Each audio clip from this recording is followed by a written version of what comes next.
Para commando हो या कुछ और, औरतें तो एक थप्पड़ में सीधी हो जाती हैं। एक तीखी चीरती हुई आवाज जम्मू और कश्मीर के उरी सेक्टर की हड्डियों को कंपा देने वाली हवा को चीरते हुए सुनाई दी। यह -20 डिग्री सेल्सियस का जानलेवा मौसम था, जहां मुंह से निकलने वाली सफेद भाप पलक झपकते ही बर्फ में तब्दील हो जाती। यह 19वीं गरुड़ इन्फेंट्री डिवीजन के मुख्यालय के पीछे एक पुराने स्टोर रूम के पास का इलाका था। उस आवाज का मालिक हेडक्वार्टर का मेजर विक्रम राणा था। वह एक ढीले ढाले अंदाज में खड़ा सिगरेट का लंबा कश खींच रहा था और अपने पास खड़े जूनियर अधिकारियों पर रौब झाड़ रहा था। लेकिन विक्रम सर, सुना है कि जो नई गॉक जनरल ऑफिसर कमांडिंग आ रही हैं, उनकी तो बात ही कुछ और है। 9 पैरा SF की लेजेंड हैं, अपने बैच की टॉपर, एक कैप्टन ने सहमते हुए कहा।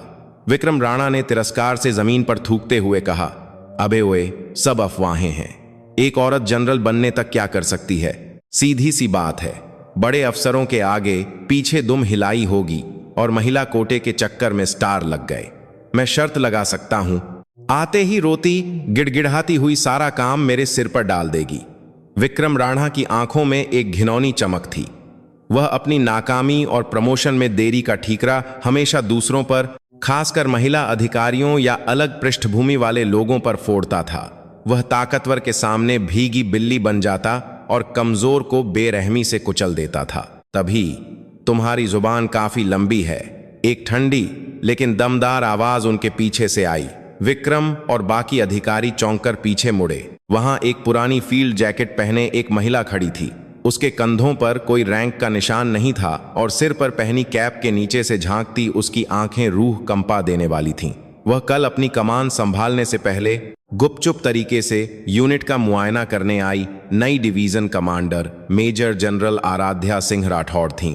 सुरक्षा के लिए उन्होंने अपने रैंक उतार दिए थे और साधारण कपड़ों में यूनिट के उन कोनों का जायजा ले रही थीं जहां आमतौर पर किसी की नजर नहीं जाती। जब उन्होंने यह घिनौनी बातचीत सुन ली, विक्रम राणा ने आराध्या के मैले कुचैले कपड़ों को ऊपर से नीचे तक देखा और फिर अपना मुंह बिचका लिया। एक आम नागरिक, वह भी एक जवान औरत, डिवीजन हेडक्वार्टर के इतने अंदर तक चली आई थी। यह सोचकर उसे गुस्सा आ गया, या यूं कहें कि वह उसे बहुत ही आसान शिकार लगी। कौन हो तुम? कहां से घुस आई यहां के संतरी सब सो रहे हैं क्या? एक सिविलियन यहां तक कैसे पहुंच गई? विक्रम राणा धमकाने वाले अंदाज में आगे बढ़ा और अपना चेहरा आराध्या के चेहरे के ठीक सामने ले आया। सिगरेट की तेज बदबू आराध्या की नाक में घुसी, लेकिन वह अपनी जगह से 1 इंच भी नहीं हिली, बल्कि उन्होंने सीधे विक्रम की आंखों में देखते हुए कहा, एक फौजी, वो भी एक मेजर रैंक का अफसर, ड्यूटी के समय यहां सिगरेट पी रहा है और अपने सीनियर अफसर का अपमान कर रहा है। गरुड़ डिवीजन का अनुशासन तो देखने लायक है। उसका लहजा इतना बेखौफ था कि विक्रम राणा की भौहें तन गईं। एक अनजान औरत उसे अनुशासन का पाठ पढ़ा रही थी। उसके अहंकार को चोट लगी और उसका चेहरा गुस्से से लाल हो गया। वह चिल्लाया, पागल औरत, दिमाग खराब हो गया है क्या तेरा? चल निकाल अपना आई कार्ड। किसकी इजाजत से अंदर आई? जानती नहीं मैं कौन हूं? मैं हेडक्वार्टर का मेजर विक्रम राणा हूं। इससे पहले कि मैं तुझे जासूस समझकर मिलिट्री पुलिस के हवाले करूं, घुटनों पर बैठकर माफी मांग। विक्रम ने धमकी देते हुए अपना हाथ उठाया, जैसे वह अभी थप्पड़ झड़ देगा। पास खड़े कैप्टन घबराकर उसे रोकने की कोशिश करने लगे, लेकिन विक्रम ने उन्हें झटक दिया। आराध्या ने 9 पैरा SF में अनगिनत आतंकवादियों और खूंखार अपराधियों का सामना किया था। उसकी नजरों में विक्रम राणा की यह बचकानी धमकी एक बच्चे के नखरे से ज्यादा कुछ नहीं थी। उसने अपनी जेब में हाथ डाले हुए हल्की सी मुस्कान दी। मेजर विक्रम राणा, नाम याद रखूंगी मैं। और तुमने कहा था कि थप्पड़ मारने से औरतें शांत हो जाती हैं। क्या मतलब? अभी तो कहा था अपनी जुबान से कि औरतें एक थप्पड़ से सीधी हो जाती हैं, तो मारो ना थप्पड़, अगर हिम्मत है तो। यह एक सीधी चुनौती थी। विक्रम राणा के सब्र का बांध टूट गया। तू सच में मरने के लिए बेचैन है? विक्रम का हाथ पूरी ताकत से आराध्या के गाल की ओर बढ़ा। हवा को चीरती हुई आवाज आई, इतनी जोर से उसने हाथ घुमाया था। कैप्टन चीख पड़े, मेजर साहब। लेकिन कोई थप्पड़ की आवाज नहीं आई। इसके बजाय विक्रम राणा का हाथ हवा में ही जम गया था। आराध्या ने पलक झपकते ही अपनी जेब से बायां हाथ निकाला था।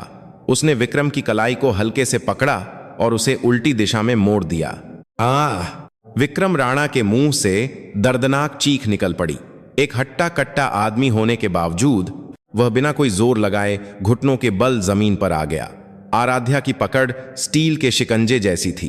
9 पैरा एसएफ की सालों की कठिन ट्रेनिंग ने उसकी पकड़ को इतना मजबूत बना दिया था कि कोई आम आदमी उसका मुकाबला नहीं कर सकता था। तुम्हारे मूव्स बहुत बड़े और धीमे हैं और शरीर का निचला हिस्सा कमजोर है, इसलिए संतुलन तुरंत बिगड़ गया। सिर्फ जुबान ही नहीं, तुम्हारा शरीर भी खोखला हो चुका है। आराध्या ने उसकी कलाई को झटके से छोड़ दिया। विक्रम अपना संतुलन खो बैठा और जमीन पर बुरी तरह से गिर पड़ा। जमी हुई जमीन पर अपने कूल्हे के बल गिरा वह दर्द और शर्मिंदगी से तिलमिला उठा। उसका चेहरा तमतमा रहा। हाँ, तुम लोग खड़े क्या देख रहे हो? पकड़ो इसे, मिलिट्री पुलिस को बुलाओ, पकड़ो इस औरत को, विक्रम चिल्लाया। लेकिन आराध्या पहले ही मुड़कर वहां से जा चुकी थी। उनकी चाल में एक शाही अंदाज था, जैसे पीछे से आने वाली गालियों का उन पर कोई असर ही नहीं हो रहा था।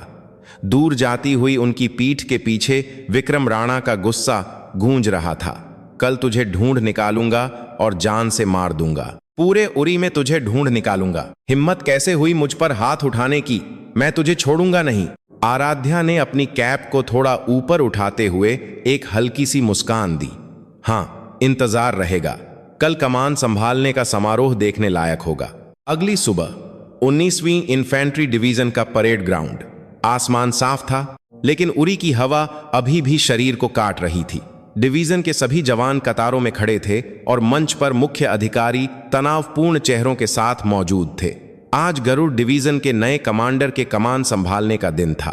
विक्रम राणा अपनी सूजी हुई कलाई पर पट्टी बांधे हुए सबसे आगे की कतार में खड़ा था।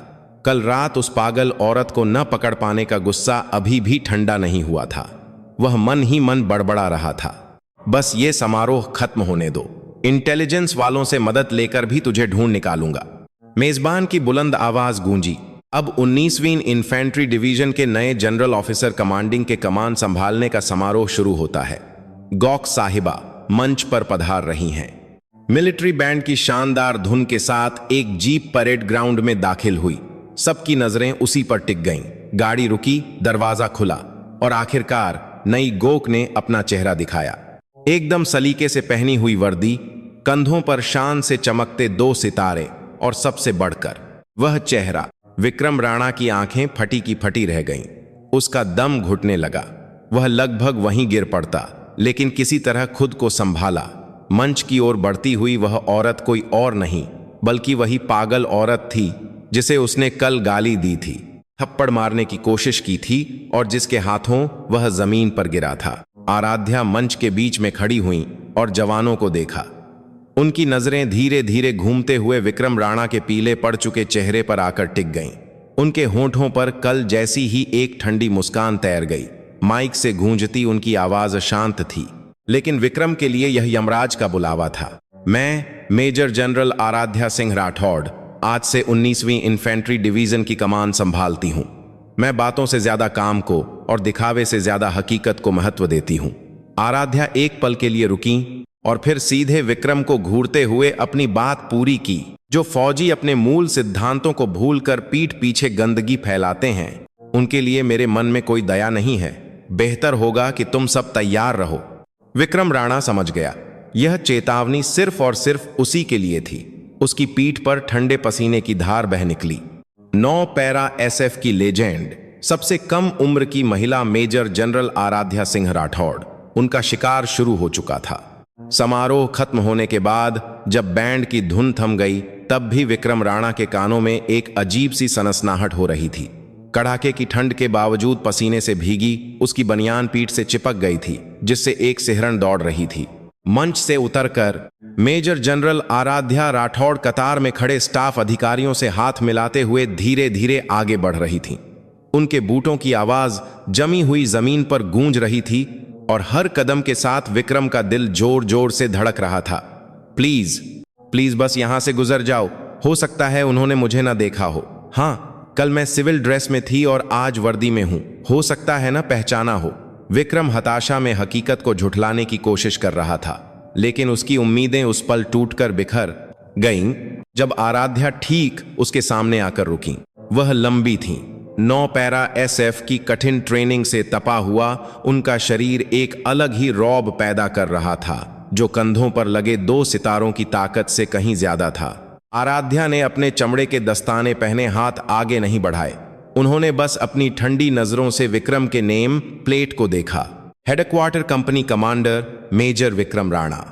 जैसे ही उनके मुंह से अपना नाम सुना, विक्रम को अपनी टांगों में जान भरने के लिए जांघों पर जोर देना पड़ा ताकि वह वहीं गिर न जाए। जय हिंद ma'am. Major Vikram Rana reporting. Ma'am. उसकी आवाज कांप रही थी और फट गई थी। पास खड़े ऑपरेशंस और एडमिनिस्ट्रेशन के स्टाफ अधिकारियों ने उसे हैरानी से देखा। यह हमेशा अकड़ में रहने वाले विक्रम राणा का अंदाज नहीं था। आराध्या ने जवाब देने के बजाय अपनी नजरें थोड़ी नीचे झुकाईं और विक्रम की कलाई को देखा। पट्टी बंधी हुई सूजी कलाई आस्तीन के नीचे से झांक रही थी। कलाई को क्या हुआ? लगता है कहीं जोर से टकरा गई। आसपास के अधिकारी यही सोच रहे होंगे कि नई गौक अपने मातहत की चोट का हाल पूछ रही हैं, लेकिन विक्रम के लिए ये शब्द मौत की सजा की तरह थे। मुझे सब याद है। कल तुम मेरे साथ क्या करने वाले थे? विक्रम ने किसी तरह थूक निगलते हुए कहा। मैम, बर्फ पर फिसलने से मामूली चोट आ गई थी। काम पर कोई असर नहीं पड़ेगा। अच्छा है। शरीर का ध्यान रखना भी एक फौजी की काबिलियत है। मैंने शायद कल कहा था कि शरीर का निचला हिस्सा कमजोर हो तो संतुलन बिगड़ जाता है। यह सीधा हमला था। कल जो शब्द उन्होंने उसे जमीन पर पटकने के बाद कहे थे, वे एक एक करके उसके कानों में गूंज रहे थे। विक्रम का चेहरा राख जैसा हो गया। आराध्या ने उसे और भाव देना जरूरी नहीं समझा और पास खड़े रेजिमेंट कमांडर की ओर बढ़ गईं। उनकी पीठ को देखते हुए विक्रम ने आखिरकार एक गहरी सांस ली, लेकिन डर जल्द ही अपमान और गुस्से में बदल गया। यह औरत मेरे साथ खेल रही है, इसकी हिम्मत कैसे हुई? दोपहर 2 बजे डिवीजन हेडक्वार्टर का कॉन्फ्रेंस रूम। पहली स्टाफ मीटिंग का माहौल बहुत भारी था। मेजर जनरल आराध्या राठौड़ मुख्य कुर्सी पर बैठी थीं और विभिन्न विभागों से आई रिपोर्टों को धीरे धीरे पलट रही थीं। सिर्फ पन्ने पलटने की सरसराहट ही खामोशी को तोड़ रही थी। सभी अधिकारी अपनी सांस रोके बस उनके बोलने का इंतजार कर रहे थे। पिछले गौक तो बस ऊपरी तौर पर रिपोर्ट देखकर गोल्फ खेलने चले जाते थे, इसलिए ऐसा दमघोंटू माहौल उनके लिए नया था। Ops officer. Yes ma'am. Colonel Prateek Sharma reporting. Ma'am, यह सर्दियों की ट्रेनिंग का प्लान। तुमने पिछले साल वाले को कॉपी पेस्ट करके बस तारीखें बदल दी हैं। पेज 3 लाइन 4 में 2025 की गलती अभी भी मौजूद है। कर्नल शर्मा का चेहरा शर्म से लाल हो गया। फॉरवर्ड पोस्ट की सुरक्षा गाइडलाइन भी बकवास है। हाल ही में दुश्मन की चौकियों की हरकतों का कोई विश्लेषण इसमें शामिल नहीं है। 9 पैरा SF में मैं इससे बेहतर तो एक छोटी सी टुकड़ी का ऑपरेशन प्लान बना लेती थी। क्या यह एक डिवीजन लेवल के स्टाफ ऑफिसर की रिपोर्ट है? ठीक कर दूंगा मैम। Sorry ma'am. दोबारा बनाओ। कल सुबह रोल कॉल से पहले यह मेरी मेज पर होनी चाहिए। आराध्या ने रिपोर्ट को कर्नल शर्मा की ओर फेंक दिया। मीटिंग का माहौल पल भर में जम गया। वह सिर्फ एक औरत नहीं थी जिसके कंधे पर सितारे थे। वह एक असली लीडर थी जो कागजों के बीच की सच्चाई और जमीनी हकीकत को समझती थी। उनकी नजरें अब मेज के कोने में बैठे विक्रम राणा पर गईं। विक्रम इंस्टिंक्टिवली सिकुड़ गया। Headquarter company commander. Yes yes ma'am.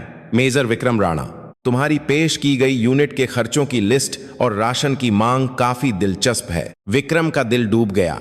Heating oil का इस्तेमाल पिछले साल की तुलना में 30% बढ़ गया है, जबकि इस साल औसत तापमान पिछले साल से 2 डिग्री ज्यादा गर्म है। और शिकायत पेटी में लगातार शिकायतें आ रही हैं कि जवानों की थाली में मीट कम हो गया है, लेकिन राशन खरीदने का बिल बढ़ गया है। यह कैसा जादू है? आराध्या की आंखें विक्रम की आंखों में गहराई तक झांक रही थीं। मैम, वो शिसर, मेरा मतलब है बिल्डिंग पुरानी होने से हीटिंग सिस्टम की एफिशिएंसी कम हो गई है और राशन का बिल महंगाई की वजह से। विक्रम हकलाते हुए बहाने बनाने लगा। उसने ये बहाने पहले से सोच रखे थे, लेकिन आराध्या की ठंडी नजरों के सामने वे सब खोखले झूठ लग रहे थे। बिल्डिंग पुरानी है, ठीक है, तो फिर आज शाम ड्यूटी खत्म होने के बाद मैं खुद फ्यूल डिपो और राशन स्टोर का औचक निरीक्षण करूंगी। अगर तुम्हारी किताबों और असली स्टॉक में 1 लीटर या 1 ग्राम का भी फर्क निकला तो अंजाम भुगतने के लिए तैयार रहना। मैम, आज ही? आज तो आपका कमान संभालने का पहला दिन है, आप थक गई होंगी। थकान? मैं 9 पैरा एसएफ में 3 दिन और 3 रात बिना सोए पहाड़ों पर दौड़ लगाती थी। मेरी फिटनेस की चिंता छोड़ो और अपनी किताबों की चिंता करो। मीटिंग खत्म। आराध्या अपनी जगह से उठी। सभी अधिकारी तुरंत खड़े हो गए और उन्हें सैल्यूट किया। गरुड़। मीटिंग रूम से बाहर जाती आराध्या की पीठ को देखते हुए विक्रम निराशा में डूब गया। फ्यूल डिपो और राशन स्टोर, वे तो विक्रम की निजी तिजोरी थे। वह स्थानीय सप्लायर के साथ मिलकर हीटिंग ऑयल को बाहर बेचता था और अच्छी क्वालिटी के मीट को घटिया मीट से बदलकर पैसे अपनी जेब में डालता था। यह सब पिछले 2 साल से चल रहा था। आज शाम औचक निरीक्षण। उसके पास हिसाब बराबर करने या चोरी का माल भरने के लिए बिल्कुल भी समय नहीं था। अगर वह पकड़ा गया तो बात सिर्फ नौकरी जाने पर खत्म नहीं होगी, उसका कोर्ट मार्शल होगा और उसे जेल जाना पड़ेगा। मीटिंग रूम में अकेला रह गया। विक्रम कांपते हाथों से अपना मोबाइल निकालने लगा। लग गए। अंधेरा घना हो चुका था। डिवीजन हेडक्वार्टर के पीछे स्मोकिंग एरिया में विक्रम राणा एक के बाद एक सिगरेट फूंकते हुए किसी का इंतजार कर रहा था। थोड़ी देर बाद अंधेरे से एक मोटा सा आदमी हांफता हुआ आया। वह लॉजिस्टिक्स विभाग का सप्लाई इंचार्ज सूबेदार हरपाल सिंह था, विक्रम का साथी और इस घोटाले में उसका बराबर का हिस्सेदार। मेजर साहब, ऐसे अचानक क्यों बुला लिया? सब शक करने लगेंगे। अबे हरपाल, अभी शक की किसे पड़ी है? हम दोनों मरने वाले हैं। विक्रम ने लगभग हरपाल का गिरेबान पकड़ते हुए कहा। नहीं गौक, वो पागल औरत आज रात स्टोर रूम चेक करने आ रही है। फ्यूल डिपो और राशन स्टोर दोनों। क्या? अरे, कमान संभालने के पहले ही दिन ये क्या मुसीबत है? आमतौर पर नए अफसर 1-2 महीने तो बस माहौल समझने में लगा देते हैं। वह औरत नियमों को नहीं मानती। कल मैंने। खैर छोड़ो, अब बताओ स्टॉक का क्या करें? 2000 लीटर डीजल गायब है और मीट के ग्रेड का घपला अलग। अगर पकड़े गए तो तू और मैं सीधा जेल जाएंगे। हरपाल का चेहरा सफेद पड़ गया। यह इतनी बड़ी मात्रा थी कि उसे तुरंत कहीं से लाकर भरना नामुमकिन था। साहब, तो अब क्या करें? अभी सप्लायर को फोन किया तो भी ट्रक अंदर नहीं आ पाएगा। गेट पर एंट्री होगी तो और ज्यादा शक होगा। विक्रम घबराहट में अपने नाखून चबाने लगा। उसका दिमाग सुन्न हो गया था, लेकिन जीने की इच्छा प्रबल थी।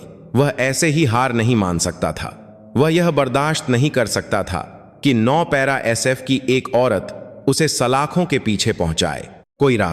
कोई रास्ता निकालना होगा। या तो समय मिल जाए या फिर वह औरत जांच ही न कर पाए। तभी विक्रम के दिमाग में एक शैतानी ख्याल आया। उसने एक घिनौनी मुस्कान के साथ हरपाल को देखा। अबे, हम आज रात की जांच को ही रोक देते हैं। क्या मतलब है आपका? साहब, गौक का हुक्म है, हम मना कैसे कर सकते हैं? मना नहीं करना है, ऐसा माहौल बनाना है कि वो कर ही न पाए। अगर गोक का ध्यान कहीं और लग जाए तो। विक्रम ने जेब से लाइटर निकाला और उसे जलाने बुझाने लगा। आग की लपट रात के अंधेरे में नाच रही थी। हरपाल, आज रात मेस हॉल में एक छोटी सी आग लगा देते हैं। हरपाल घबरा गया। पागल हो गए हैं क्या साहब? आग लगाने की बात कर रहे हैं? अगर मिलिट्री पुलिस आ गई तो हम खत्म हो जाएंगे। बड़ी नहीं, बस इतना कि धुआं हो और स्प्रिंकलर चल पड़े। हम इसे पुराने तारों में शॉर्ट सर्किट का नाम दे देंगे।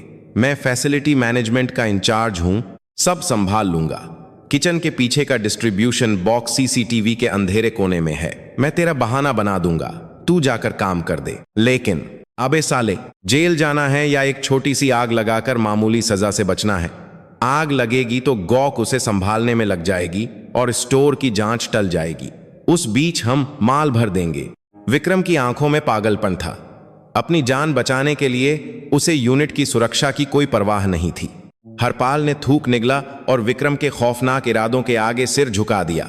ठीक है साहब, लेकिन आपको मेरा पूरा साथ देना होगा। बिल्कुल, हम एक ही नाव में हैं। और एक काम और, विक्रम ने घिनौनी हंसी के साथ कहा, सिर्फ आग लगाने में मजा नहीं आएगा, लगे हाथ उस औरत की छवि भी खराब कर देते हैं। आर्मी के फेसबुक ग्रुप और व्हिसल ब्लोअर पेजों पर एक पोस्ट लिख कि नई गोक आते ही अपनी परफॉर्मेंस दिखाने के चक्कर में जवानों से बिना आराम दिए काम करवा रही थी, जिससे सुरक्षा में चूक हुई और आग लग गई। लिख की महिला अफसर होने की वजह से उन्हें जमीनी हकीकत का अंदाजा नहीं है और वो सिर्फ जवानों को परेशान कर रही हैं।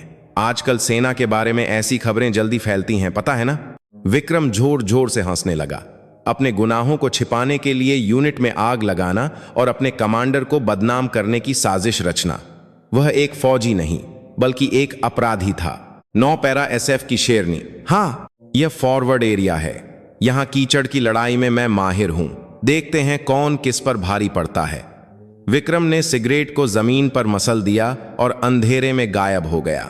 उसी समय गौक के ऑफिस में आराध्या राठौड़ खिड़की से अंधेरे में डूबे परेड ग्राउंड को देख रही थीं। उनके हाथ में कॉफी का एक गर्म कप था, लेकिन कमरे की सारी बत्तियां बंद थीं। उन्हें अंधेरे में रहना पसंद था। यह 9 पैरा SF की आदत थी। दुश्मन पर नजर रखने के लिए सबसे अच्छी जगह अंधेरा ही है। Knock knock. दरवाजा खटखटाने की आवाज के साथ उनका सहायक सावधानी से अंदर आया। मैम, आपने जो जानकारी मांगी थी वो ले आया हूं। सहायक ने जो फाइल दी वह काफी मोटी थी।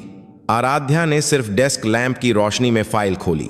उसमें पिछले 3 साल का डिवीजन हेडक्वार्टर का फ्यूल और राशन का रिकॉर्ड था और साथ ही मेजर विक्रम राणा के निजी बैंक खातों की डिटेल भी थी। दरअसल आराध्या ने कमान संभालने से पहले ही अपनी जांच शुरू कर दी थी। उन्होंने इंटेलिजेंस में अपने एक पुराने साथी से कहकर इस डिवीजन की समस्याओं के बारे में पहले ही पता लगा लिया था और उन्हें यह भी पता था कि इस पूरी गंदगी के केंद्र में विक्रम राणा नाम का एक नासूर है। आज मीटिंग में विक्रम पर दबाव डालना कोई अचानक लिया गया फैसला नहीं था।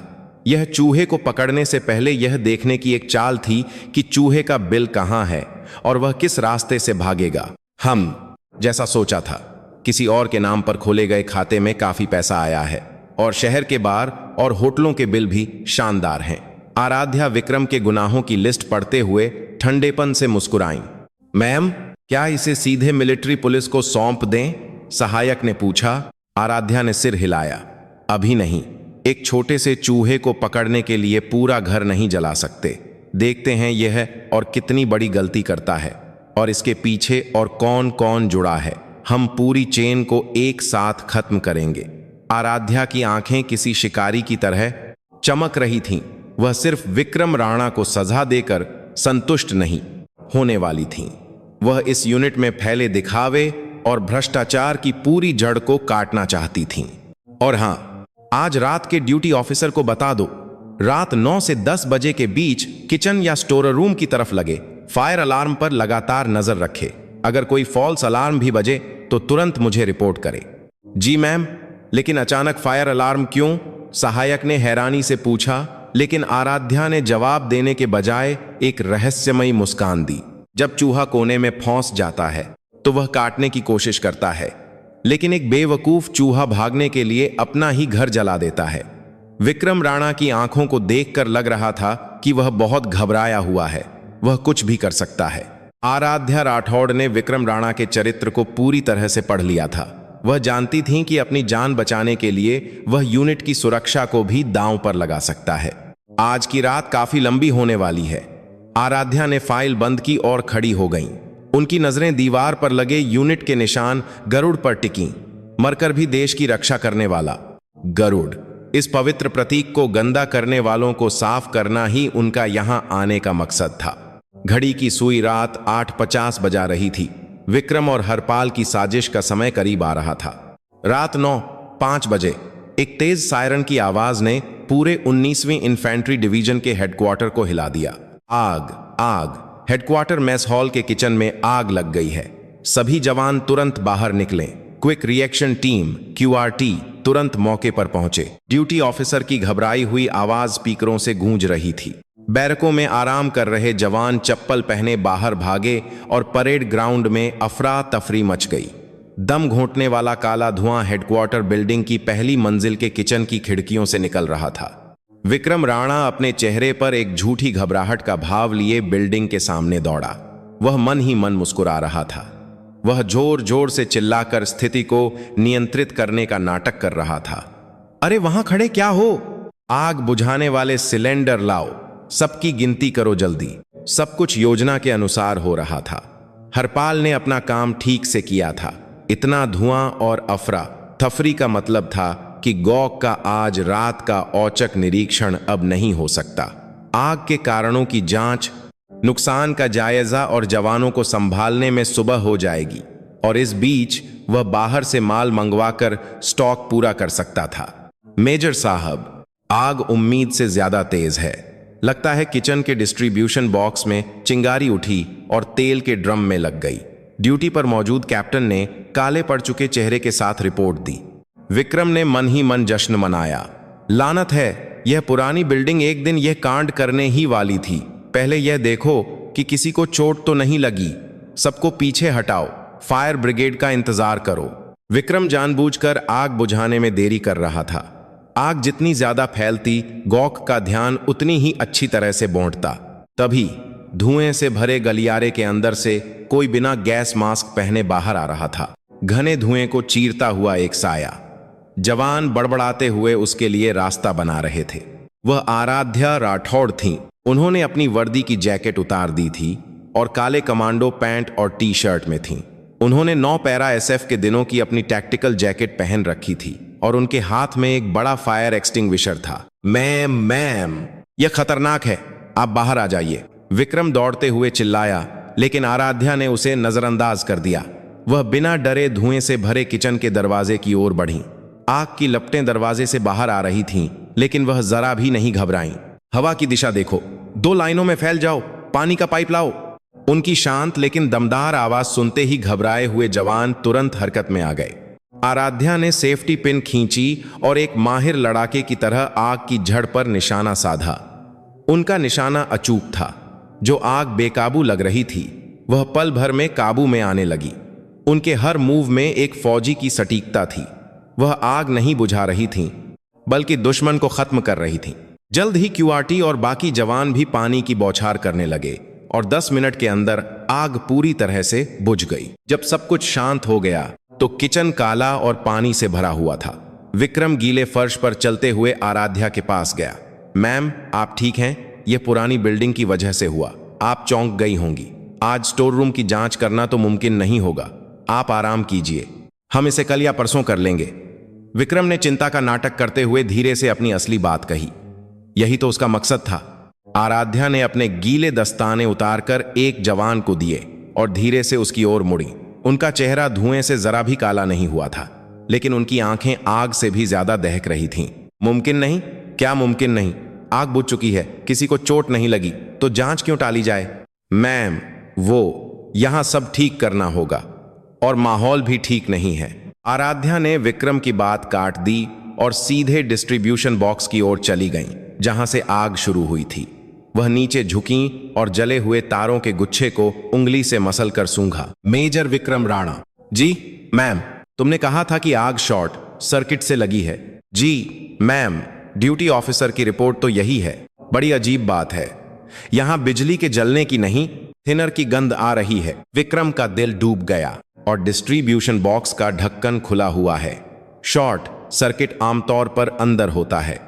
जब तक कोई जानबूझकर ढक्कन खोलकर कोई जलने वाली चीज न डाले, तब तक आग के ऐसे निशान नहीं छूटते। आराध्या खड़ी हुई और विक्रम को घूर कर देखा। उनकी आंखों ने विक्रम की कांपती हुई पुतलियों को पकड़ लिया था, बिल्कुल वैसे जैसे कोई आज रात की जांच को रोकने के लिए जल्दबाजी में यह सब करे, है ना? नहीं मैम, ऐसा नहीं हो सकता। शायद किचन की सफाई में इस्तेमाल हुए किसी केमिकल की गंध होगी। विक्रम हताशा में बहाने बना रहा था। उसके माथे से पसीना बह रहा था। आराध्या हल्की सी हंसी और अपनी जेब से वॉकी टॉकी निकाला। ऑप्स ऑफिसर, अपनी लोकेशन बताओ। वॉकी टॉकी से एक आवाज आई, मैम, फ्यूल डिपो और राशन स्टोर की जांच पूरी हो गई है। आपका शक सही था। विक्रम की आंखें फटी की फटी रह गईं। रिपोर्ट करो। फ्यूल डिपो के टैंक नंबर 3 और 4 खाली हैं, जबकि रिकॉर्ड में वे भरे होने चाहिए। और राशन स्टोर के फ्रीजर में भारी मात्रा में एक्सपायर हो चुका मीट मिला है। डिब्बों को बदला गया है। विक्रम को लगा जैसे किसी ने उसके सिर पर हथौड़ा मार दिया हो। वे वहां कब गए? आग लगने पर तो सब यहां आ गए थे। जैसे उसके चेहरे को पढ़ लिया हो, आराध्या ने धीरे से कहा, जानते हो मैंने 9 पैरा SF में क्या सीखा है? दुश्मन हमेशा उस दिशा के विपरीत हमला करता है जहां सबका ध्यान होता है। जब तुम यहां आग का खेल खेलकर मेरा ध्यान भटका रहे थे, मेरे स्टाफ अधिकारी पहले ही तुम्हारे स्टोर रूम में घुस चुके थे। विक्रम की टांगें कांपने लगीं। यह सब एक जाल था। वह जानती थीं कि आग लगने वाली है, या फिर उन्होंने किसी भी अप्रत्याशित स्थिति से निपटने के लिए पहले से ही दूसरा प्लान बना रखा था। मेजर राणा, यह कब्र तुमने खुद खोदी है और काफी गहरी खोदी है। आराध्या ने जमे हुए विक्रम को पीछे छोड़ा और ड्यूटी ऑफिसर को आदेश दिया, मिलिट्री पुलिस को बुलाओ, फॉरेंसिक टीम को भी। यह सिर्फ एक हादसा नहीं, आगजनी का मामला हो सकता है। जांच करो और हेडक्वार्टर कमांडर और सप्लाई इंचार्ज को अगली सूचना तक यूनिट में ही रहने का आदेश है। अगर वे बिना इजाजत के एक कदम भी बाहर निकले तो उन्हें भगोड़ा माना जाएगा। आराध्या ने अपने गीले बालों को पीछे करते हुए मुड़ी। उनके पीछे विक्रम की हताश सांसें सुनाई दे रही थीं, लेकिन यह अंत नहीं था। यह तो शिकार की बस शुरुआत थी। अगली सुबह डिवीजन हेडक्वार्टर में तूफान से पहले की शांति थी। कल रात की आग और स्टोर रूम में पकड़े गए घोटाले की खबर अधिकारियों के बीच फैल चुकी थी, लेकिन कोई भी इस बारे में खुलकर बात करने की हिम्मत नहीं कर रहा था। सब डरे हुए थे कि नई गॉक की तलवार अब किस पर गिरेगी।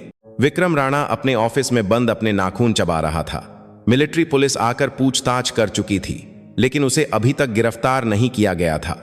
आराध्या ने उसे तुरंत गिरफ्तार करने के बजाय यूनिट में ही क्यों रोका था, यह सोचकर वह और भी ज्यादा बेचैन था। सबूत, उसके पास कोई ठोस सबूत नहीं है। अगर हरपाल अपना मुंह बंद रखेगा तो कुछ नहीं होगा। आगजनी का सिर्फ शक है और स्टोर रूम का घपला मैं मैनेजमेंट की गलती बता दूंगा। थोड़ी बहुत सजा मिलकर बात खत्म हो जाएगी। वह खुद को तसल्ली दे रहा था। तभी उसका स्मार्टफोन वाइब्रेट हुआ। यह उसके कल के आदेश का नतीजा था। आर्मी विज़लब्लोअर पेज, 19वीं डिवीजन की नई गॉक की रिपोर्ट करता हूं। कल कमान संभालते ही जवानों को बुरी तरह से रगड़ा दिया। पुरानी बिल्डिंग की सुरक्षा को नजरअंदाज करके काम करवाया, जिससे मेस हॉल में आग लग गई। जवान मरते मरते बचे, लेकिन गॉक अपनी परफॉर्मेंस दिखाने के लिए मामले को दबाने की कोशिश कर रही हैं। महिला अफसर हैं, इसलिए उन्हें जमीनी हालात का कोई अंदाजा नहीं है। क्या यही है हमारी सेना? पोस्ट पर सैकड़ों लाइक्स और गालियों भरे कमेंट्स आ चुके थे। वही तो आजकल कोटे वाली अफसरें यही करती हैं। बेचारे जवान, इसकी शिकायत रक्षा मंत्रालय में होनी चाहिए। विक्रम के होंठ एक घिनौनी मुस्कान में बदल गए। हाँ, यही चाहिए था। जब सोशल मीडिया पर बवाल मचेगा तो ऊपर से भी जांच होगी। तब यह औरत मुझ पर हाथ डालने से पहले 100 बार सोचेगी। जब खुद की कुर्सी खतरे में होगी तो दूसरों के घोटाले निकालने का होश किसे रहेगा? उसे एक अजीब सी खुशी महसूस हुई। सेना जैसा संगठन बाहरी दबाव के आगे बहुत कमजोर होता है, खासकर जब मामला जवानों की सुरक्षा और लैंगिक भेदभाव का हो। सुबह 10 बजे एक आपातकालीन स्टाफ मीटिंग बुलाई गई। कॉन्फ्रेंस रूम का माहौल कल से भी ज्यादा भारी था। आराध्या मुख्य कुर्सी पर बैठी थीं और सामने प्रोजेक्टर स्क्रीन को देख रही थीं। स्क्रीन पर वही फेसबुक पोस्ट दिख रहा था जिसे विक्रम ने लिखवाया था। विक्रम एक दुखी चेहरा बनाकर अपनी जगह पर बैठ गया। वह अंदर ही अंदर जश्न मना रहा था। चलो, अब बताओगी क्या? आराध्या ने चुप्पी तोड़ी। सबने यह पोस्ट देखी होगी। सभी अधिकारी चुपचाप सिर झुकाए बैठे रहे। पब्लिक रिलेशंस ऑफिसर, तुम्हारी क्या राय है? मैम, हमारी साइबर टीम इसकी जांच कर रही है, लेकिन माहौल बहुत खराब है। अगर इसे जल्दी नहीं संभाला गया तो यह बात रक्षा मंत्रालय तक पहुंच सकती है। आपको एक खेद प्रकट करने वाला बयान जारी करना चाहिए। पीआर ऑफिसर की इस सलाह पर विक्रम ने अपनी हंसी को मुश्किल से रोका। खेद प्रकट करना? आराध्या ने धीरे से अपना सिर घुमाया और विक्रम को देखा। हेडक्वार्टर कमांडर, तुम्हारी क्या राय है? तुम मौके पर थे, तुम्हें बेहतर पता होगा। मैम, मुझे भी यह देखकर बहुत दुख हुआ। लगता है जवानों में काफी गुस्सा था। शायद आपका जोश देखकर उन्हें कुछ गलतफहमी हो गई। मैं उनसे बात करके उन्हें समझा दूंगा। विक्रम ने बड़ी चालाकी से सारा दोष आराध्या पर डालते हुए खुद को एक सुलझे हुए अफसर के तौर पर पेश किया। आराध्या उसे चुपचाप देखती रहीं। फिर उन्होंने रिमोट का एक बटन दबाया। स्क्रीन बदल गया। अब उस पर कुछ कंप्यूटर लॉग्स, एक आईपी एड्रेस और एक सीसीटीवी फुटेज दिख रही थी। यह पोस्ट कल रात 10:30 बजे लिखी गई, आग बुझने के ठीक 1 घंटे बाद, लेकिन इसका आईपी एड्रेस डिवीजन हेडक्वार्टर के इंटरनल नेटवर्क का है। उस समय जवान अपने फोन जमा करके सोने की तैयारी कर रहे थे। यह किसी अफसर के क्वार्टर का वाईफाई भी नहीं है, यह एक ऑफिशियल कंप्यूटर है। मीटिंग रूम में फुसफुसाहट होने लगी। ऑफिशियल कंप्यूटर से ऐसी पोस्ट लिखना एक गंभीर सुरक्षा उल्लंघन और अनुशासनहीनता थी। और यह सीसीटीवी फुटेज कल रात 10:25 बजे लॉजिस्टिक्स ऑफिस के गलियारे की है। स्क्रीन पर सूबेदार हरपाल सिंह इधर उधर देखते हुए अपने ऑफिस में घुसता हुआ दिख रहा था और ठीक 10 मिनट बाद वह बाहर निकला। सूबेदार हरपाल सिंह इतनी रात को अपने ऑफिस में क्या कर रहा था? कोई जरूरी काम या कोई कहानी लिख रहा था? विक्रम का चेहरा पीला पड़ गया।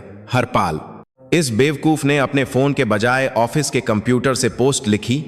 आराध्या अपनी जगह से उठी और स्क्रीन के पास गई। तुमने सोचा था कि गुमनाम रहकर बच जाओगे। मैंने 9 पैरा SF में इंफॉर्मेशन एनालिसिस का कोर्स भी किया है। इतनी सी जानकारी निकालना तो मेरा सहायक भी 10 मिनट में कर सकता है। उनकी आवाज ठंडी और पैनी थी। अपने गुनाहों को छिपाने के लिए यूनिट में आग लगाना और फिर सच को तोड़ मरोड़ कर अपने कमांडर को बदनाम करना और सेना की इज्जत उछालना, यह सिर्फ भ्रष्टाचार नहीं है, यह देशद्रोह है। देशद्रोह शब्द सुनकर विक्रम का दम घुटने लगा। यह एक बहुत ही संगीन आरोप था। मेजर विक्रम राणा, क्या तुम अब भी मानते हो कि यह पोस्ट जवानों के गुस्से का नतीजा है? सभी अधिकारियों की नजरें विक्रम पर टिक गईं, नफरत और शक से भरी नजरें। विक्रम के होंठ कांप रहे थे, वह कुछ नहीं बोल पाया। मिलिट्री पुलिस कमांडर, सूबेदार हरपाल सिंह को अभी गिरफ्तार करो। उसका कंप्यूटर फॉरेंसिक जांच के लिए भेजो। डिलीट की गई फाइलें भी रिकवर करो और पता लगाओ कि उसने यह किसके कहने पर किया और बदले में उसे क्या मिला। Yes ma'am, military police commander जोर से बोला और कमरे से बाहर भागा। आराध्या विक्रम के पास आई। उन्होंने अपना हाथ विक्रम के कंधे पर रखा। हाथ का स्पर्श हल्का था, लेकिन विक्रम को लगा जैसे उसके ऊपर हजारों किलो का वजन रख दिया गया हो। मेजर राणा, मैं तुम्हें अभी गिरफ्तार नहीं करूंगी। विक्रम ने हैरानी से उसे देखा। क्यों? सबूत तो सारे मिल गए हैं। अगर तुम इतनी आसानी से खत्म हो गए तो मजा नहीं आएगा। आराध्या ने विक्रम के कान में फुसफुसाते हुए कहा, जब तक हरपाल अपना मुंह नहीं खोलता तब तक तुम अपने गुनाहों के बोझ को महसूस करो। देखो कि खून सूखने का एहसास कैसा होता है। भागने की कोशिश मत करना। इस उरी सेक्टर में या पूरे हिंदुस्तान में कहीं भी चले जाओ, तुम मेरी मुट्ठी में हो, समझे? आराध्या ने अपना हाथ हटाया और चली गई। मीटिंग रूम से बाहर जाती उनकी पीठ से निकलती ताकत ने विक्रम को पूरी तरह से कुचल दिया था। विक्रम अपनी कुर्सी पर बेजान सा गिर पड़ा। अगर हरपाल पकड़ा गया तो उसका सब कुछ उगल देना बस समय की बात थी। बचने का कोई रास्ता नहीं था। उसे डर ने जकड़ लिया, लेकिन उस डर के बीच एक जहरीले सांप की तरह एक और घिनौना ख्याल उसके मन में उठा। मैं ऐसे नहीं मरूंगा, अकेले तो बिल्कुल नहीं। विक्रम की आंखों में पागलपन उतर आया। उसकी सोचने समझने की शक्ति खत्म हो चुकी थी। अब वह एक फौजी की तरह नहीं, बल्कि एक घायल जानवर की तरह अपनी आखिरी लड़ाई की तैयारी करने लगा। उसने कांपते हाथों से अपनी मेज के नीचे छिपा हुआ एक दूसरा गैर कानूनी फोन निकाला। अब समय आ गया था कि वह डिवीजन के बाहर अंधेरे में बैठे अपने असली आका को फोन करे। उरी की रात गहरी और अंधेरी थी। तापमान -25 डिग्री तक गिर गया था, जो सब कुछ जमा देने पर तुला था। यूनिट में नजरबंद मेजर विक्रम राणा बेचैनी से अपने क्वार्टर की खिड़की के बाहर देख रहा था। मिलिट्री पुलिस की कड़ी निगरानी थी, लेकिन वह इस यूनिट के चप्पे चप्पे से वाकिफ था। सुबह 2 बजे जब मिलिट्री पुलिस के संतरी बदल रहे थे, विक्रम पहले से खोजे हुए एक गुप्त रास्ते से यूनिट के बाहर निकल गया। उसने अपनी वर्दी के ऊपर एक सिविलियन जैकेट पहनी थी और कैप से अपना चेहरा छिपा रखा था। उसने एक टैक्सी ली और पास के कस्बे की ओर चल पड़ा। वह एक पुरानी बंद पड़ी दुकान के पिछले दरवाजे से अंदर घुसा। अंदर मछली और सिगरेट की मिली जुली बदबू थी। एक कमरे में एक खूंखार शक्ल का अधेड़ आदमी शराब पी रहा था। वह उरी के इलाके में सेना को सामान सप्लाई करने वाले भ्रष्ट ठेकेदार प्रकाश त्रिवेदी था, विक्रम का साथी और उसकी काली कमाई का जरिया। अरे मेजर साहब, ये क्या हाल बना रखा है? सुना है नजरबंद हो? प्रकाश हंसते हुए बोला। विक्रम ने उसकी बात को अनसुना कर दिया और कुर्सी पर बैठ गया। त्रिवेदी जी, आपको हंसी आ रही है? हरपाल पकड़ा गया है। अगर उसने मुंह खोला तो आप और मैं दोनों गए काम से। शांत हो जाओ मेजर। हरपाल को मैंने इतना पैसा खिलाया है, वह आसानी से मुंह नहीं खोलेगा। और रही बात उस नई गौक की, वह कुछ नहीं है। मैं यहां 20 साल से धंधा कर रहा हूं। न जाने कितने गोस आए और गए। थोड़ी रिश्वत दो या इलाके के नेताओं से दबाव डलवाओ, सब लाइन पर आ जाते हैं। प्रकाश बेफिक्र था, लेकिन विक्रम ने सिर हिलाया।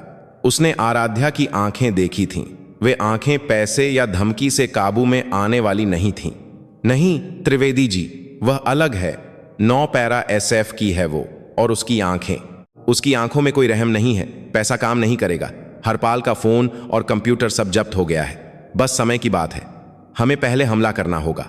विक्रम की हताशा देखकर प्रकाश का चेहरा भी गंभीर हो गया। तो क्या करें? उसे गोली मरवा दें?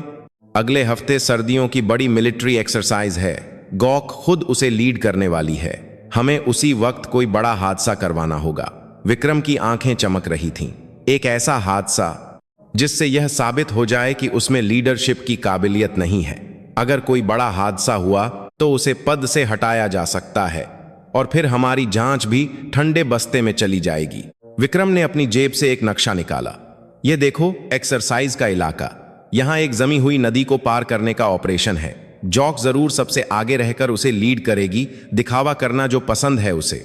उसी समय अगर कोई गाड़ी खराब हो जाए या कम्युनिकेशन सिस्टम फेल हो जाए और अगर बर्फ टूटकर एक टैंक भी नदी में गिर गया तो सोचो क्या होगा। प्रकाश भी शैतानी हंसी हंसा। मैं कम्युनिकेशन सिस्टम में कुछ गड़बड़ करवा दूंगा। आप कुछ ट्रक वालों को भेजकर एक्सरसाइज के रास्ते को ब्लॉक करवा देना किसी बहाने से। हमें ऐसा जाल बिछाना है कि गॉक घबरा जाए और कोई बड़ी गलती कर बैठे। उनकी साजिश गहरी और घिनौनी थी। विक्रम को अपने जवानों की जान की कोई परवाह नहीं थी। उसे बस आराध्या को बर्बाद करना था।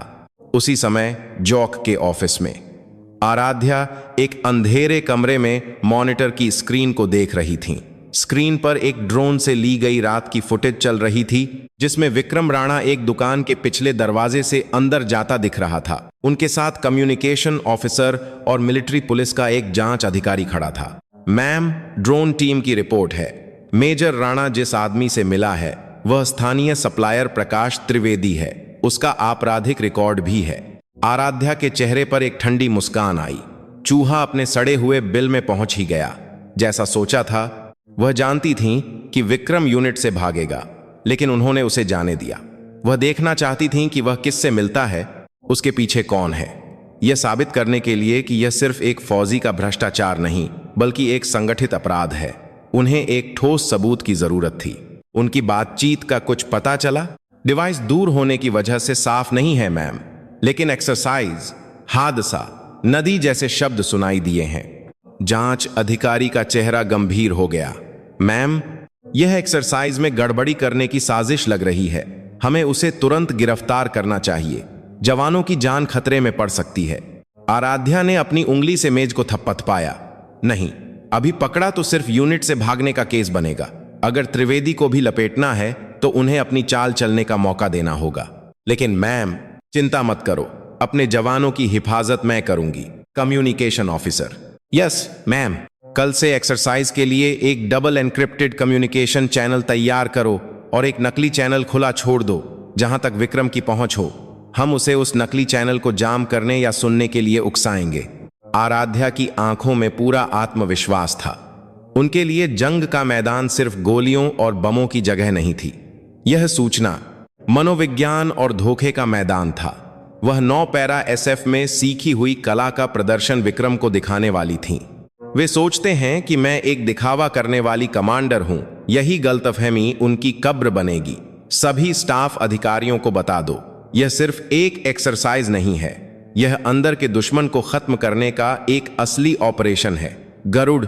अधिकारियों की बुलंद आवाज सुबह की हवा में गूंज उठी। आराध्या ने खिड़की के बाहर अंधेरे को देखा।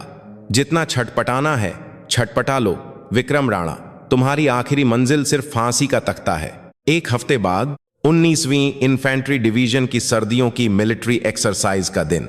उरी का तापमान -27 डिग्री था। हवा इतनी ठंडी थी कि सांस लेते ही दाढ़ी पर बर्फ जम जाए। परेड ग्राउंड में हजारों जवान तैयार खड़े थे। विक्रम राणा एक्सरसाइज कंट्रोलर का बैंड पहने एक टेंट के कोने में खड़ा था। कहने को तो वह नजरबंद था, लेकिन हेडक्वार्टर कमांडर होने के नाते उसे एक्सरसाइज में शामिल होने की इजाजत मिल गई थी। उसका असली मकसद एक्सरसाइज को बर्बाद करना था। उसने अपनी जेब में रखे एक छोटे से वॉकी टॉकी को छुआ। यह उसे प्रकाश त्रिवेदी ने दिया था।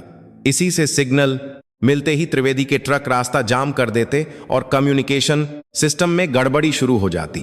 सुबह 8 बजे मेजर जनरल आराध्या राठौड़ अपनी जीप के बजाय पूरी वर्दी और सामान के साथ जवानों के आगे खड़ी हुईं। सभी जवान ध्यान दें, उनकी आवाज बिना लाउड स्पीकर के भी पूरे ग्राउंड में गूंज रही थी। ठंड लग रही है? जवान चुप रहे। मुझे भी लग रही है, लेकिन दुश्मन हमारी ठंड लगने का इंतजार नहीं करेगा।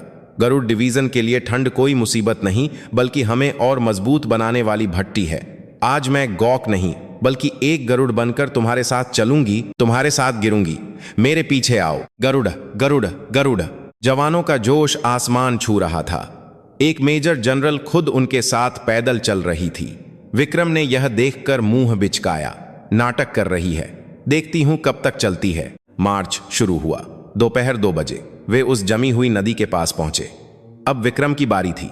वह एक टेंट के पीछे गया और वॉकी टॉकी चालू किया। त्रिवेदी जी, सुन रहे हैं? अभी शुरू करो। ठीक है, काम शुरू। कुछ ही सेकंड में कमांड पोस्ट के सारे कम्युनिकेशन सिस्टम में खरखराहट होने लगी। मैम, कम्युनिकेशन फेल हो गया है, किसी भी यूनिट से संपर्क नहीं हो पा रहा है, एक सिग्नल मैन चिल्लाया। मैम, पीछे से खबर आई है कि 3 सिविलियन ट्रकों ने रास्ता जाम कर दिया है, हमारे टैंक आगे नहीं बढ़ सकते। कमांड पोस्ट में अफरा तफरी मच गई। विक्रम ने मौके का फायदा उठाते हुए ऑप्स ऑफिसर के कान भरे। सर, यह बहुत खतरनाक है। बिना कम्युनिकेशन के जवानों को बर्फीली नदी पर भेजना। अगर बर्फ टूट गई तो बहुत बड़ा हादसा हो जाएगा। गोक को बोलिए एक्सरसाइज रोक दें। तभी खरखराहट के बीच से आराध्या की आवाज आई। घबराओ मत, यह असली जंग के माहौल की ट्रेनिंग है। यह आवाज कमांड पोस्ट के स्पीकर से नहीं, बल्कि एक दूसरे वॉकी टॉकी से आ रही थी, जो एक अलग फ्रीक्वेंसी पर सेट था। विक्रम चौंक गया। सिग्नलमैन बिना घबराए फ्रीक्वेंसी बदल रहे थे। Headquarter commander Vikram Rana. अचानक आराध्या ने विक्रम का नाम लिया। वह कमांड पोस्ट में नहीं थी। वह नदी के उस पार एक पहाड़ी से दूरबीन से सब कुछ देख रही थी। वहां क्या कर रहे हो? चूहे की तरह छिपकर? विक्रम के रोंगटे खड़े हो गए। कम्युनिकेशन जाम करना, रास्ता रोकना बहुत पुराने तरीके हैं। प्रकाश त्रिवेदी के साथ मिलकर यही प्लान बनाया था। मैम, ये आप क्या? विक्रम के हाथ से वॉकी टॉकी लगभग गिर गया। अपने दाईं ओर पहाड़ी पर देखो। विक्रम ने देखा। बर्फ से ढकी पहाड़ी पर सफेद वर्दी पहने कमांडो की एक टीम खड़ी थी, जिन्होंने त्रिवेदी के ट्रक ड्राइवरों को घुटनों पर बिठा रखा था। और जिस कम्युनिकेशन चैनल को तुमने जाम किया, वह मेरा बिछाया हुआ एक नकली जाल था। असली कमांड चैनल बिल्कुल ठीक काम कर रहा है। कमांड पोस्ट में मौजूद सभी अधिकारियों ने विक्रम को घूर कर देखा। उनकी आंखों में अब घबराहट नहीं, बल्कि नफरत थी। उन्हें आराध्या ने पहले ही सब कुछ बता दिया था। मेजर विक्रम राणा, तुम्हारे हाथ में जो वॉकी टॉकी है, जरा देखें उसकी फ्रीक्वेंसी किससे जुड़ी है। मिलिट्री पुलिस का कमांडर विक्रम के पीछे आया और उसकी कलाई पकड़ ली। विक्रम के हाथ में पकड़े वॉकी टॉकी से अभी भी प्रकाश त्रिवेदी की आवाज आ रही थी। अरे मेजर, रास्ता जाम कर दिया है, अब बस आग। प्रकाश त्रिवेदी की आवाज कमांड पोस्ट के स्पीकर पर सबको सुनाई दे रही थी। यह एक रंगे हाथों पकड़ा गया सबूत था। विक्रम की टांगों से जान निकल गई और वह वहीं गिर पड़ा। यह एक जाल है। नदी के उस पार से आराध्या की ठंडी आवाज आई। यह जाल नहीं, रणनीति है। दुश्मन को धोखा दो, उसे अपने जाल में फांसाओ और फिर एक साथ खत्म कर दो। 9 पैरा सेफ में यह सब सिखाया जाता है। लगता है पैसों के लालच में तुम सब कुछ भूल गए। मिलिट्री पुलिस, इसे ले जाओ। एक्सरसाइज में बाधा डालने, मिलिट्री सीक्रेट लीक करने और देशद्रोह के जुर्म में इसे गिरफ्तार करो। इसका हिसाब कोर्ट मार्शल में होगा। मिलिट्री पुलिस के जवानों ने विक्रम के हाथ मोड़ दिए। आह, छोड़ो मुझे, तुम जानते नहीं मैं कौन हूं। यह सब झूठ है। वह चिल्लाता रहा, लेकिन सब उसे नफरत से देखते रहे। दूर पहाड़ी पर खड़ी आराध्या एक शिकारी की तरह उसे देख रही थी। विक्रम के जाने के बाद आराध्या ने फिर से वॉकी टॉकी पर आदेश दिया। बाधा हट चुकी है। टैंकों के लिए नया रास्ता साफ है। नदी पार करने का ऑपरेशन शुरू करो। गरुड़। टैंकों की गड़गड़ाहट ने बर्फ की खामोशी को तोड़ दिया। विक्रम और त्रिवेदी की घटिया साजिश गरुड़ डिवीजन के कदमों तले कुचल दी गई थी। आराध्या ने दूरबीन नीचे करते हुए धीरे से कहा, अभी नहीं। विक्रम तो बस एक पूंछ है, अब असली धड़ को काटना है। उनकी नजरें अब मिलिट्री पुलिस की गाड़ी पर नहीं, बल्कि कहीं और, बहुत ऊपर थीं। विक्रम को जिस पर घमंड था, सेना के अंदर बैठे उस बड़े मगरमच्छ पर, अब उनकी तलवार का रुख उस दिशा में था। डिवीजन मिलिट्री पुलिस की पूछताछ का कमरा बाहर के मौसम की तरह ही ठंडा और खामोश था। विक्रम हथकड़ी पहने एक मेज पर बैठा था और उसकी आंखों के नीचे गहरे काले घेरे थे, लेकिन उसकी आंखों में अभी भी एक घमंड बाकी था। यह मुझे गिरफ्तार नहीं कर सकते। मेरे पीछे लेफ्टिनेंट जनरल अर्जुन वर्मा हैं, वह मुझे बचा लेंगे। दरवाजा खुला और आराध्या अंदर आई। जोक साहिबा, यह थोड़ा ज्यादा नहीं हो रहा? एक छोटी सी गलतफहमी के लिए आप मुझे एक अपराधी की तरह। आराध्या ने एक मोटी फाइल मेज पर पटक दी। गलतफहमी? प्रकाश त्रिवेदी का बयान तुम्हारी बातों से मेल नहीं खाता। हमारे पास तुम्हारी और उसकी बातचीत की रिकॉर्डिंग भी है।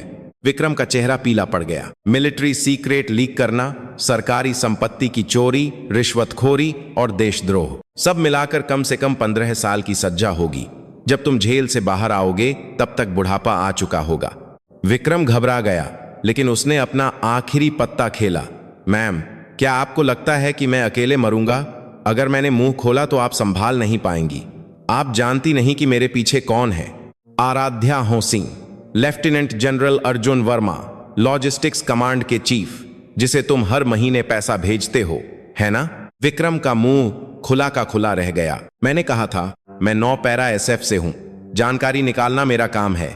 तुम जिस पर भरोसा कर रहे हो, जरा उसकी बात सुनो। आराध्या ने एक रिकॉर्डर चलाया। उसमें जनरल वर्मा की आवाज थी, जो किसी से कह रहा था, उस विक्रम को बोलो कि अपना मुंह बंद रखे। अगर वह मेरा नाम लेता है तो उसे जेल के अंदर ही चुप करा दिया जाएगा, हमेशा के लिए। रिकॉर्डिंग बंद हो गई। विक्रम का आखिरी सहारा भी टूट चुका था। तुम सिर्फ एक इस्तेमाल की जाने वाली चीज थे, विक्रम, और अब तुम्हारा कोई काम नहीं। विक्रम पूरी तरह से टूट गया। तो अब मेरा क्या होगा? मुझे बचा लीजिए मैम, मैं सब कुछ करूंगा। एक ही रास्ता है, जनरल वर्मा के खिलाफ सारे सबूत मुझे दे दो। तुम्हारे क्वार्टर की छत में छिपा हुआ USB, जिसमें पिछले 5 साल के सारे रिकॉर्ड हैं, वह मुझे दे दो, तो शायद तुम्हारी सजा कुछ कम हो जाए। विक्रम ने हार मान ली। उसने सब कुछ बता दिया। आराध्या ने उसे जेल में कड़ी निगरानी में रखने का आदेश दिया। पहला चरण पूरा हुआ। अब बड़े मगरमच्छ को पकड़ने की बारी है। अगले कुछ दिनों में आराध्या पर ऊपर से बहुत दबाव आया। जनरल वर्मा के लोगों ने उन्हें फोन करके धमकाया, जांच रोकने के लिए कहा, लेकिन आराध्या नहीं झुकी। उन्होंने कहा, मैं किसी की लाइन में नहीं लगती, मैं सिर्फ जंग के मैदान में खड़ी होती हूं। जनरल वर्मा से कहना अपनी गर्दन तैयार रखें। अगले ही दिन आर्मी हेडक्वार्टर से एक जांच टीम आ गई, जो आराध्या पर ही कैदी के साथ दुर्व्यवहार करने का आरोप लगाने लगी। यह उनकी जांच को रोकने की एक चाल थी, लेकिन आराध्या ने भी अपना दांव चल दिया था। उन्होंने एक पुराने सिक्योर फोन से रक्षा मंत्रालय की जांच एजेंसी के चीफ को फोन किया। वह जनरल वर्मा का प्रतिद्वंद्वी था। सर, मैं आपको एक तोहफा देना चाहती हूं, जनरल अर्जुन वर्मा के भ्रष्टाचार की पूरी फाइल सबूतों के साथ। बस एक शर्त है, कल सुबह यह खबर नेशनल न्यूज की हेडलाइन बननी चाहिए। एजेंसी चीफ हंस पड़ा। जरूर, इतना बड़ा सबूत है तो मैं खुद रक्षा मंत्री को रिपोर्ट करूंगा। अगली सुबह जब जनरल वर्मा के भेजे हुए मिलिट्री पुलिस के लोग विक्रम को जबरदस्ती ले जाने के लिए डिवीजन के गेट पर पहुंचे, तो आराध्या अकेली उनके सामने खड़ी हो गई। रास्ता छोड़िए मैम, यह ऊपर का आदेश है, एक अफसर ने चिल्लाया। आराध्या ने अपनी घड़ी देखी। सुबह के 6 बज चुके थे, समय हो गया। तभी गेट पर लगी बड़ी स्क्रीन पर ब्रेकिंग न्यूज चमकने लगी। Breaking news, lieutenant general Arjun Verma पर करोड़ों के घोटाले का आरोप। रक्षा मंत्रालय ने गिरफ्तारी के आदेश दिए। मुख्य गवाह को भगाने की कोशिश नाकाम। जनरल वर्मा के भेजे हुए लोगों के चेहरे सफेद पड़ गए। उनका आका पकड़ा जा चुका था। आराध्या ने ठंडी आवाज में कहा, अब समझ आया, तुम्हारा बॉस अब नहीं रहा, निकलो यहां से। यह आराध्या सिंह राठौड़ की पूरी और शानदार जीत थी। उस दिन के बाद भारतीय सेना में भूचाल आ गया। जनरल वर्मा और उसके पूरे गिरोह को गिरफ्तार कर लिया गया। 19वीं डिवीजन से भी विक्रम के सभी साथियों को पकड़ लिया गया। एक हफ्ते बाद आराध्या आखिरी बार विक्रम से मिलने गई। वह जेल की वर्दी में एक हारा हुआ बूढ़ा आदमी लग रहा था। वह गिड़गिड़ाने लगा, मैम, मुझे माफ कर दीजिए, मैंने आपकी बात मानी थी। माफी उन जवानों से मांगो जिनका तुमने हक मारा था। तुम्हारी सजा 18 साल की जेल है। तुम्हारी पेंशन, तुम्हारी इज्जत, सब कुछ खत्म। आराध्या ने जाते जाते कहा, और हां, तुमने कहा था कि औरतें एक थप्पड़ से सीधी हो जाती हैं। मैं थप्पड़ खाने पर सीधी नहीं होती।